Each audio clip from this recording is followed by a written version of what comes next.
মানুষের জীবনে ছোটবেলা থেকেই কত প্রকার স্বপ্ন থাকে, তাই না?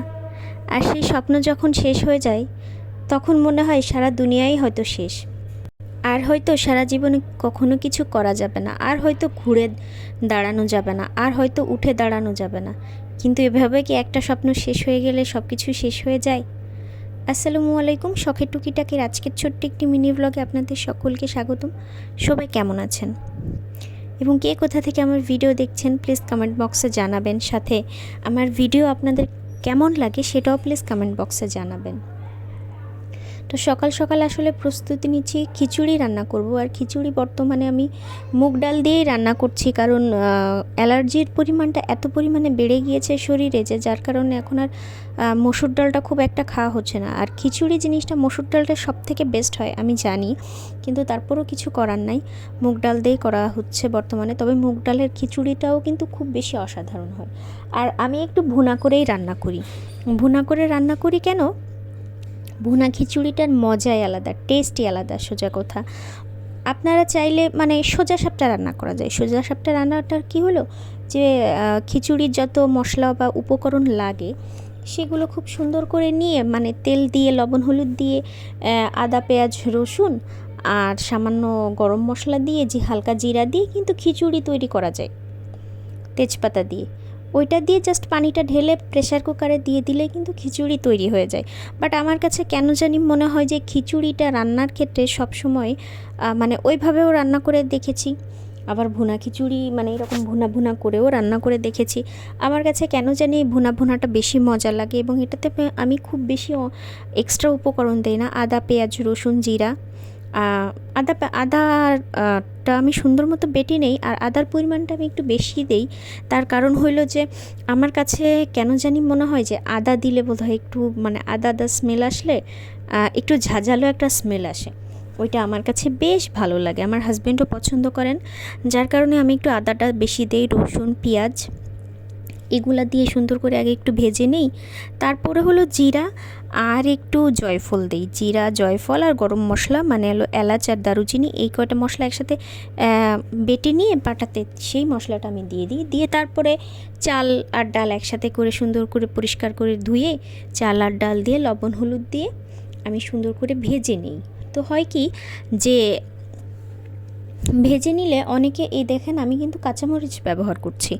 কাঁচামরিচের জায়গায় কিন্তু চাইলে শুকনো মরিচ ব্যবহার করা যায়, সেটা আপনাদের ব্যক্তিগত পছন্দ। যেহেতু আমরা একটু ঝালের পরিমাণটা কম খেয়ে থাকি তাই কাঁচামরিচ ব্যবহার করি। তো এখন আসি রান্নার টপিক ছেড়ে প্রথম যে টপিকে কথা বলছিলাম, এই যে আমরা বর্তমানে যারা ইউটিউব বা ফেসবুকে বলেন পেজ চালাই, মূলত আমরা আসলে এখন আর কেউ সত্যি কথা বলতে শখের বসে কেউই পেজ চালায় না। আমাদের মূল উদ্দেশ্য হলো টাকা ইনকাম করা। টাকা ইনকাম করার জন্য, কারণ দুনিয়াতে মানে ছোটোবেলা থেকে আমরা একটা কথা পড়ে এসেছি যে অর্থ অনর্থের মূল। মানে দুনিয়াতে আপনার টাকা থাকবে আপনাকে সবাই সম্মান করবে, আর দুনিয়াতে আপনার টাকা থাকবে না সেটা আপনাকে কেউ সম্মান করবে না। দুনিয়াতে টাকা পয়সাটাই সব। মানে আপনি হন বিসিএস ক্যাডার, আপনি হন বড় লেভেলের কোনো মন্ত্রী মিনিস্টার বা হন কোনো ডাক্তার ইঞ্জিনিয়ার, বাট ভাই দিন শেষে আপনি আপনার টাকা নাই মানে আপনার কেউ নাই। দেখবেন আপনার বাবা মা ভাই বোনও আপনাকে চিনবে না। আর আপনি একটা রাজমিস্ত্রি হন, আপনি পড়াশোনা জানেন না, তারপরও যদি আপনার কাছে টাকা থাকে না, তো তখন আর আপনার মূল্যায়নের অভাব হয় না, তখন আপনার চারপাশে দুধের মাছির অভাব হয় না। আপনি এর আগে যত বড়ই পাপকর্ম করে থাকেন না কেন, আপনার এই সমস্ত প্রকার পাপকর্ম ঢেকে যাবে আপনার টাকার কারণে। তো এখন আসি খিচুড়ির টপিকে। খিচুড়িটা আমি সবসময় একটু প্রেশার কুকারে প্রেফার করি এবং পানিটা আমি পরিমাপ মতোই দিয়ে নিই, হাতের আঙুল কর মেপে। এটা আম্মুর কাছে শিখেছি। আর খিচুড়ি যে যেভাবেই রান্না করুক না কেন, আমার কাছে কেন জানি মনে হয় যে প্রেশার কুকারের খিচুড়ির থেকে বেস্ট খিচুড়ি আর হইতে পারে না।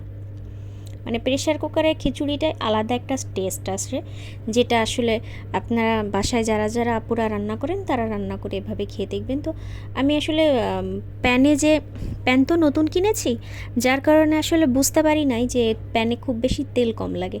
আমি না ডিম ভাজির জন্য মানে ডিম অমলেট করার জন্য তেল বেশি দিয়ে দিয়েছি, কিন্তু এত তেল পড়ে যাবে মানে এরকম তেল যে এত পরিমাণে কম লাগে এটা মানে বুঝি নাই। তো ওই যে একটা কথা আমি সবসময় বলি যে গাইতে গাইতে গায়েন, আস্তে আস্তে ইনশাল্লাহ শিখে যাব, অবশ্যই শিখে যাব।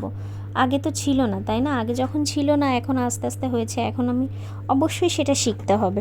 মানুষ ওই যে practice makes a man perfect একটা কথা আছে। আর ডিম ভাজি করছি, আসলে এরকম ডিম ভাজিটা আমি আমার শাশুড়ির কাছ থেকে শিখেছি। অমলেটটা খিচুড়ির সাথে আমার বাবার বাড়িতে আবার ডিমটা পেঁয়াজ মরিচ দিয়ে ভেজেই খায়, মানে এক এক জায়গার এক এক নিয়ম। তো তো দিন শেষে আমার কাছে কেন জানি এই অমলেটটা খুব বেশি ভালো ভালো লেগেছে খিচুড়ির সাথে, যার কারণে আমিও এখন অমলেট করি। আর সাথে পেঁয়াজ মরিচ তো ভর্তা করা লাগেই, তাই না? যার কারণে আমি করেছি শুকনো মরিচ সামান্য তেলে এই যে ভেজে নিচ্ছি, ভেজে নিয়ে দেন আমি পেঁয়াজ মরিচটা ভর্তা করব। আর দিন শেষে একটা কথাই বলবো যে আপু, আপনারা যে যেখানে আছেন ঘরে বসে রান্না করতেছেন, যদি কারো পারমিশন থাকে চেহারা দেখানো, চেহারা দেখায় রান্নার ভিডিও দিয়েন, অশ্লীল কোনো কাজ করবেন না।